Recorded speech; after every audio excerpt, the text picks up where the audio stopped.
Hi, I'm Xander Snyder, and this is First American's Inside Look.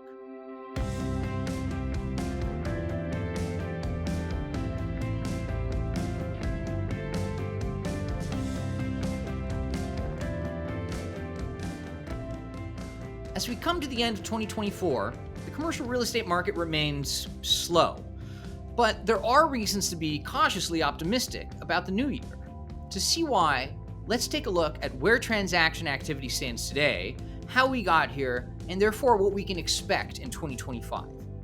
Transaction volume surged in 2021, driven by the ultra-low interest rate environment that followed the pandemic's onset. However, when the Federal Reserve began its rate hike cycle in early 2022, it didn't take long for sales volume to decline substantially. By 2023, commercial real estate transaction volume plummeted to levels not seen since the early days of the pandemic, or, in the case of some asset classes, since the aftermath of the global financial crisis in 2008 and 2009. But the decline in sales activity has largely stopped.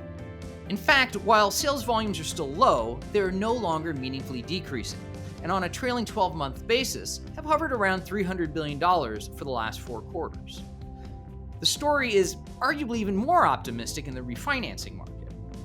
In this chart, you can see similar trends as in the sales market, but unlike with sales volume, refinancing volume increased in the third quarter for the first time in over 2 years. While the onset of the Fed's rate cut cycle will certainly help boost demand to purchase commercial properties, the recovery won't just be an interest rate story. After all, a commercial real estate deal can still pencil out with expensive debt if you buy the property cheaply enough and don't use too much debt.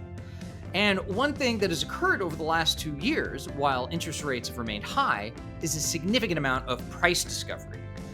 This is the process whereby that gap in price expectations between buyers and sellers, which really opened up in 2022, is narrowed.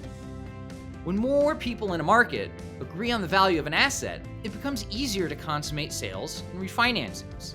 Broader price agreement, in addition to access to slightly cheaper acquisition financing, will be the fuel that starts the commercial real estate recovery next year. However, as I've come to say more regularly, the commercial real estate market is a lot more like a big ocean liner than a speedboat, which is to say it turns slowly.